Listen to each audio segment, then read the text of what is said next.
창업이 지역에서 성공할 수 있는 길이 아닐까. 저희가 발견하게 된 가능성이 바로 그런 것이었어요.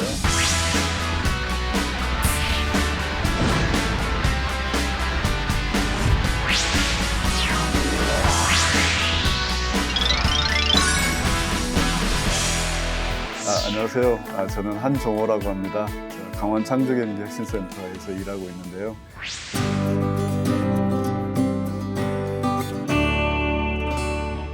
저희 센터가 하는 일들은 주로 이제 지역에서 요즘 4차 산업혁명과 관련해서 빅데이터니 인공지능이니 이런 이제 신기술들 있잖아요.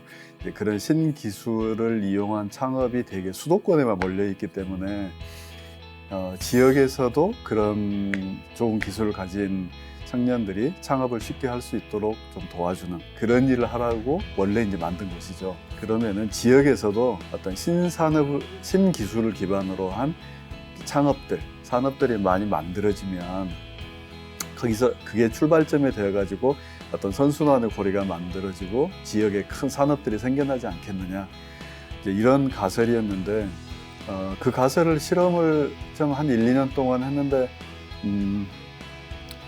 결과적으로 제가 얻은 결론은 뭐냐면은 꼭 어떤 다른 지역에서 성공하는 사업을 꼭 강원도에서 똑같이 해야 될 필요는 없는 것 같다. 지역이 가지고 있는 여러 가지 자원들, 그걸 잘 활용을 하면 오히려 수도권에서 성공하기 어려운 좋은 모델들을 만들어낼 수 있다. 이런 사례들을 하나하나 저희가 발견을 하면서 로컬에서 저희가 할 수 있는 일이라는 것은 오히려 로컬 기반으로 그 지역 특유의 어떤 브랜드를 만들어내는 그런 창업이 지역에서 성공할 수 있는 길이 아닐까, 이런 생각을 하게 됐어요.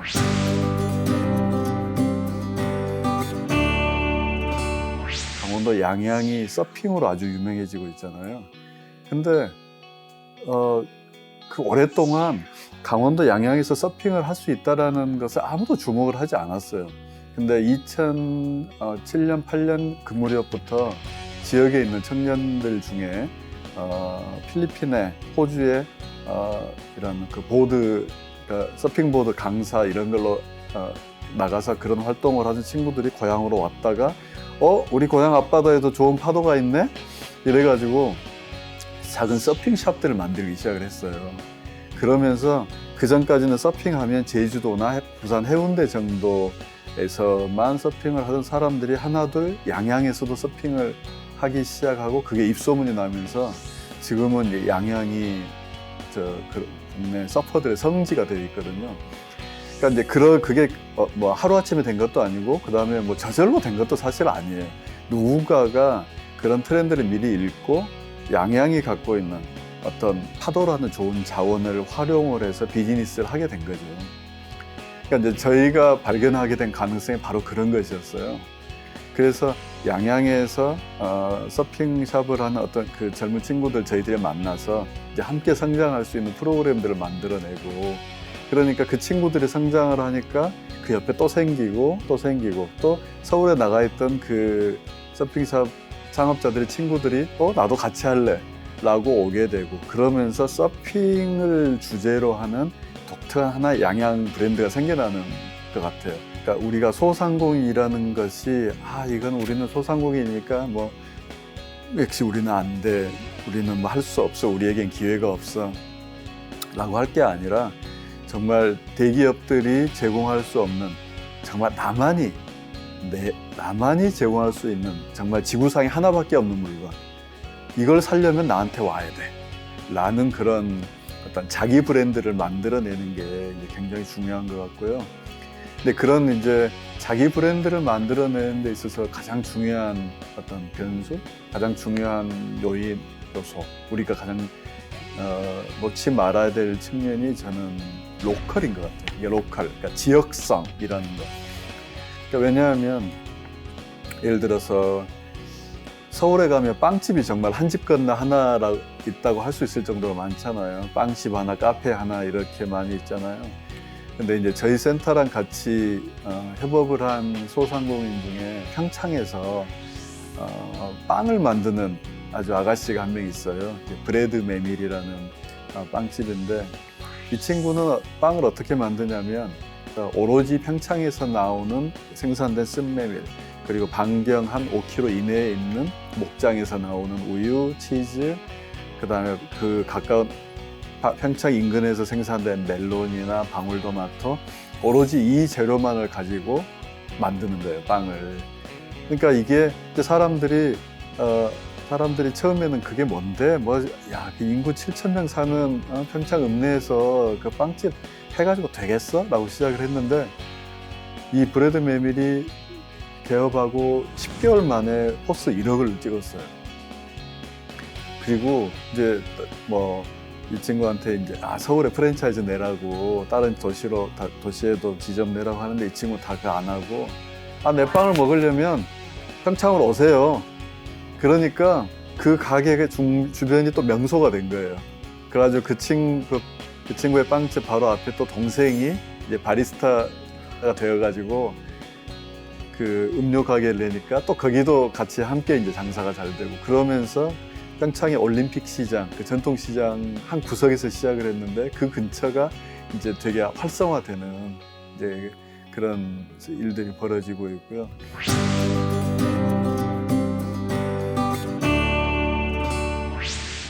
대한민국에서 아무도 모르는 사람이 없어요. 스타벅스라는 커피 브랜드 있잖아요.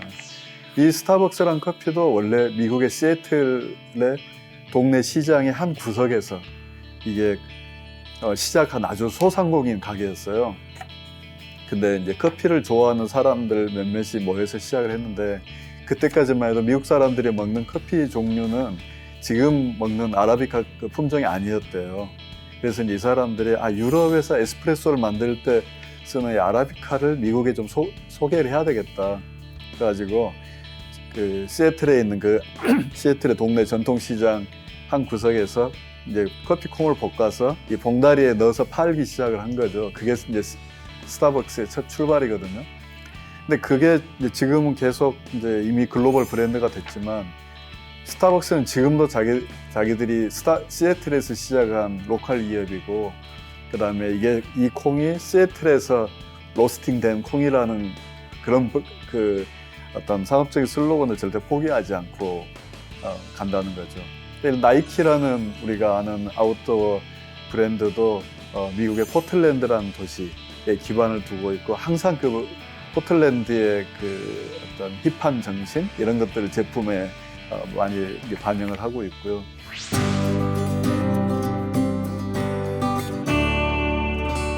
국내에서도 테라로사라는 요즘 많이 이제 유명해진 커피 브랜드 있잖아요. 그 테라로사도 김정덕 씨라고 이제 강릉에서 은행원으로 근무하던 분이 IMF 때 퇴직을 하고 나와서 강릉에서 뭔가 해볼 수 있는 로컬의 브랜드가 뭘까를 고민하다가 그때 이제 강릉 안목 해변에 커피 자판기 문화가 생기면서 사람들이 이제 강릉에 와서 자판기 커피를 마시는 어떤 하나의 작은 패턴이 생긴 거죠. 그러니까 여기서 힌트를 얻고 또 자기가 이제 이 고급 커피, 스페셜티 커피의 세계에 이제 매료가 되면서 강릉에서 커피 그 스타벅스처럼 로스팅 가게를 시작을 한 거예요. 그게 그때부터 하나하나 이제 커피를 사랑하는 사람들이 강릉으로 모여들면서 지금의 커피 도시 강릉이 된 거거든요. 그러니까 테라로사 같은 게 이제 어떤 그 지역의 소상공인으로 시작을 해서 지역의 어떤 지역 특유의 브랜드로 성장을 하고 그게 이제 로컬의 제조업으로 그러니까 중소 중견 기업으로 성장해가는 굉장히 모범적인 하나의 사례라고 볼 수가 있을 것 같아요. 그러니까 테라로사의 사례에서 이제 우리가 얻을 수 있는 교훈은 그러니까 뭐 어느 지역에서나 혹은 뭐 누구나 만들 수 있는 것을 똑같이 베끼는 게 아니라 뭔가 나만이 이 제품에 이 물건에 혹은 이 음식에 나만이 더할 수 있는 부가가치는 뭘까? 이것을 항상 고민하고 그다음에 그것을 자기류의 어떤 독특한 디자인을 가미를 해서 제품을 처음에는 그게 꼭 대량 생산으로 대박이 나지 않아도 상관없다고 생각을 해요. 자기류의 혹은 자기가 살고 있는 지역의 어떤 특성, 이런데 특성이 잘 반영된 제품이 만들어지고 그런 제품에 매료된 아주 소수의 소비자라도 처음에 만들어낼 수 있다면 이제 거기에서 시작을 해서 좀 더 깊이 들어가고 좀 더 멀리 가보고 하면서 서서히 어떤 지역의 어떤 대표 브랜드를 만들어 갈 수 있는 이제 그런 길들을 저는 권하고 싶습니다.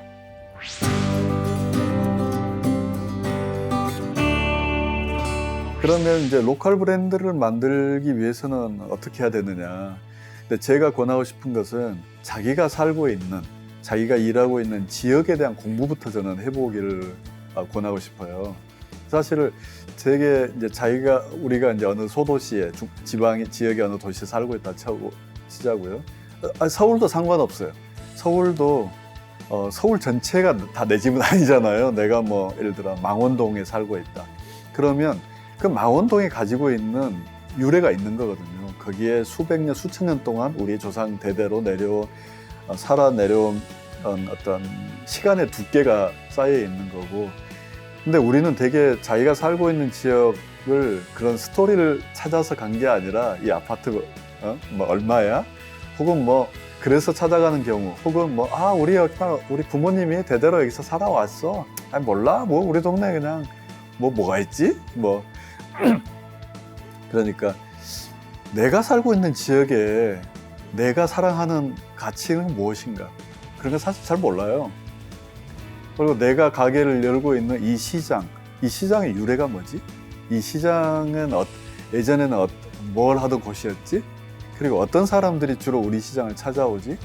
그러니까 그런 것들을 전 지역 연구, 지역 스터디부터 시작을 했으면 좋겠고요. 그리고 내가 만든 제품, 내가 만든 음식, 내가 만든 옷을 사는 손님들을 좀 관찰해 보면 좋을 것 같아요. 그분들이 내가 만든 물건을 사간다면 뭔가 이유가 있는 거죠. 단지 값이 싸기 때문이라면 메이드 인 차이나를 선택했을 텐데 내게 분명히 1,000원 비싼데 내 걸 사갔어. 그건 뭘까? 그러면 거기에 어쩌면 가까운 데 힌트가 있을지 모른다는 거죠. 그래서 그걸 찾아내고 그걸 좀 더 깊이 들어가 보고 좀 더 깊이 들어가 보면 뜻밖의 나도 모르는 나의 가치, 그 실마리를 찾을 수 있을지 모르고, 그럼 그 부분을 좀 더 끄집어내고 부각시켜서 그 브랜드 디자인을 새롭게 해본다든지 패키지를 새로 만들어 본다든지 혹은 그것을 카피를 혹은 새롭게 또 한번 만들어 본다든지 그런 걸 가지고 다시 소비자들에게 보여주고 소비자들과의 대화를 통해서 소비자들은 내 물건의 가치를 또 어떻게 이해하고 있는지 이런 노력들을 좀 하다 보면 사실은 이런 게 이제 그 요즘 4차 산업혁명 시대에 뭐 데이터 기반의 사업이라고 말하는 바로 그거거든요. 저는 뭐 기계가 만들어 놓은 데이터보다 인간이 생산하고 인간이 그 인지하는 데이터가 훨씬 중요하다고 저는 생각을 하고요. 그러니까 우리 소상공인들도 데이터 기반의 빅데이터 기반의 사업을 한번 해보자고요.